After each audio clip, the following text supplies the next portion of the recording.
Albert Einstein once said that if there were any religion capable of meeting the needs of modern science, it would be Buddhism. Coming from one of the greatest scientific minds in history, that statement carries a quiet weight. Einstein was not a man of blind belief. He questioned everything: time, space, matter, even the nature of reality itself. And yet, in his search for truth, he found something deeply resonant in the teachings of the Buddha. What could a physicist who unraveled the fabric of the cosmos possibly see in a path born under a Bodhi tree 2,500 years ago? In this reflection, we will explore the meeting point between science and inner awakening, between equations and enlightenment. If you are seeking understanding beyond surface answers, stay with me until the end. And if this journey speaks to you, consider subscribing and sharing it with someone who is searching too. In one corner of the world, there is a laboratory filled with quiet intensity, chalkboards covered in equations, instruments measuring the subtle movements of light and matter. In another corner, there is a silent meditation hall, where a single figure sits beneath stillness, observing the breath rise and fall. One gaze turns outward toward the vastness of galaxies. The other turns inward toward the depths of consciousness. At first glance, these paths seem worlds apart, yet both are driven by the same longing to understand what is real. Albert Einstein reshaped humanity's vision of the cosmos with his theory of relativity, revealing that space and time are not fixed backdrops, but interwoven dimensions, shifting with motion and perspective. His equation, E equals mc squared, whispered a profound unity between matter and energy, suggesting that what appears solid is, at its core, dynamic and interconnected. But Einstein did not stop at physics. He spoke often of wonder, of awe, of the mysterious order woven into existence. For him, science did not extinguish the sacred, it deepened it. In much the same way, the Buddha approached life not through blind belief, but through careful observation and direct experience. He invited inquiry, not obedience. Both the scientist and the sage refused to accept dogma without examination. Their methods differed, yet their aspiration was the same: to encounter truth as it is. Science and spirituality, then, are not enemies. They are two lenses through which the same reality is patiently explored. If there were no divine judge keeping score, no promise of heaven, and no threat of punishment after death, would human beings still choose to be kind? It is a question that unsettles many, because it forces us to examine the true source of our morality. Albert Einstein did not believe that ethical behavior should be rooted in fear. He was clear and unwavering on this point. For him, morality did not require a cosmic authority standing above humanity with reward in one hand and punishment in the other. He believed that genuine ethics must arise from compassion, from education, and from our deep interdependence as social beings. If we are good only because we are afraid, he suggested, then our goodness is fragile. If we act kindly only to secure a future reward, then our virtue is transactional. True integrity, in Einstein's view, emerges from an awakened conscience and a heartfelt recognition that our lives are intertwined. This perspective resonates profoundly with Buddhist teaching. In Buddhism, wholesome action is not performed to appease a judging deity or to accumulate spiritual credit out of anxiety. Rather, it grows from insight into suffering. When we see clearly that greed, hatred, and ignorance create pain, for ourselves and for others, compassion arises naturally. To refrain from harm is not a command imposed from above. It is wisdom born from understanding. Karma, in this sense, is not a threat, but a description of cause and effect. When one understands the consequences of intention, ethical living becomes a matter of clarity, not fear. In both Einstein's reflections and the Buddha's teachings, morality is liberated from superstition and grounded in awareness. Compassion is not weakness, nor is it blind duty. It is intelligent care. And when goodness is no longer motivated by terror of punishment or desire for reward, it becomes something far more powerful. It becomes free. Albert Einstein openly rejected the idea of a personal God, one who intervenes in human affairs, rewards the faithful, or punishes the disobedient. Yet he was not a militant atheist, nor did he dismiss the sacred dimension of existence. When asked what he believed, he often referred to Spinoza's God. Baruch Spinoza, the Dutch philosopher, described God not as a separate being standing outside the universe, but as the very substance of reality itself. God, for Spinoza, was identical with nature, an infinite, lawful, self-existing whole. Nothing exists outside of it, and nothing escapes its order. What we call divine is not a personality with preferences. It is the profound harmony of existence unfolding through immutable principles. This vision bears a striking resemblance to Buddhist thought. In Buddhism, the universe does not arise from a single creator, nor hinge upon a first cause. Instead, it unfolds through interdependent origination, what is known as dependent arising. Every phenomenon comes into being through countless conditions. The 5 niyamas describe natural laws governing physical processes, biological life, mental activity, moral causation, and universal patterns. Karma is only one thread in this vast tapestry of causality. There is no supreme hand directing events according to favor or displeasure. There is simply a web of conditions giving rise to further conditions. Where Einstein found reverence in the orderly structure of nature, the Buddha found insight in the seamless chain of causes and effects. Both perspectives dissolve the need for a cosmic supervisor. The universe, in this view, is not personal. It does not choose sides. It does not intervene out of preference. It moves according to law, subtle and profound. And within that lawful unfolding, human beings are not subjects of divine judgment, but participants in an interconnected whole. At the heart of the Buddha's teaching lies what he called the middle way, a path that avoids the pull of extremes. On one side stands eternalism, the belief in a permanent, unchanging soul, or a fixed metaphysical certainty that guarantees meaning. On the other side stands nihilism, the view that nothing ultimately matters, that existence is random and without moral depth. The Buddha rejected both. He saw that clinging to absolutes creates rigidity, while falling into denial breeds despair. The middle way invites careful examination, lived experience, and balance. It neither clings to eternal entities nor collapses into emptiness. Instead, it recognizes the fluid, conditioned nature of reality. In his own way, Einstein embodied a similar humility. He openly admitted the limitations of human knowledge.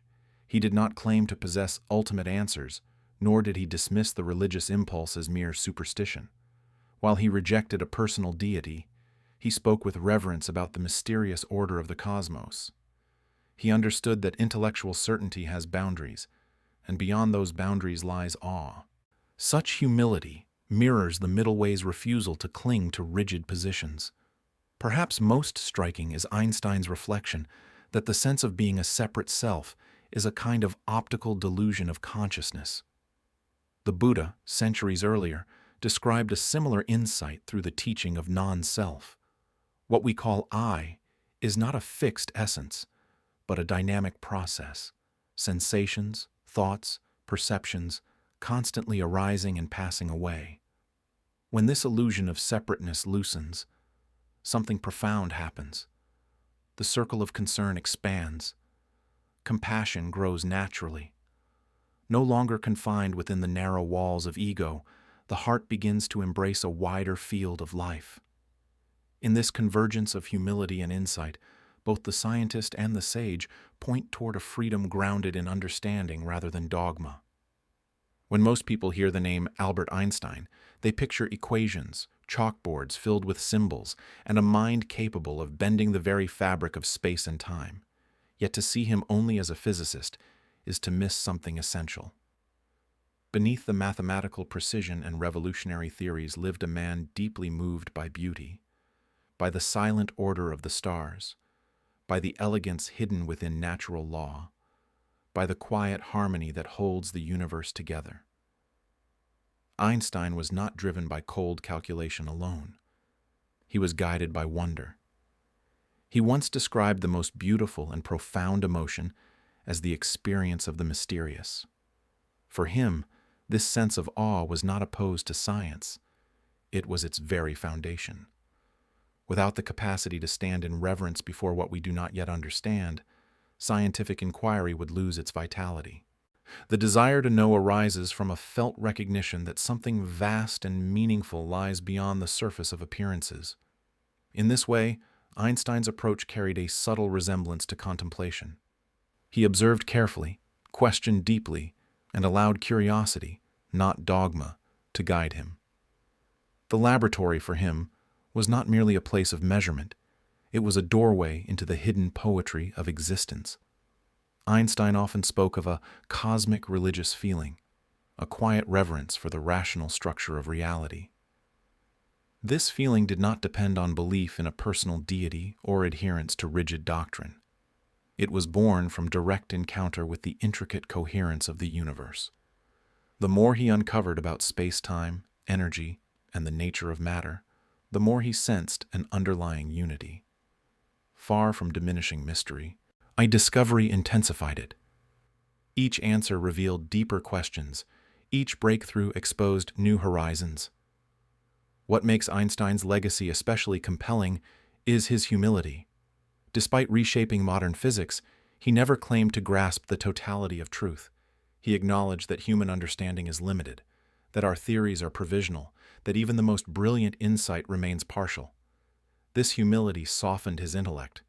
It prevented him from turning knowledge into arrogance. Instead, it opened him to reverence. He understood that the universe exceeds the boundaries of any formula.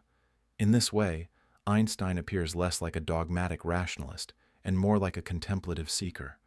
His life reflects a disciplined inquiry infused with wonder. He did not cling to rigid certainty, nor did he dismiss the depth of spiritual longing within humanity.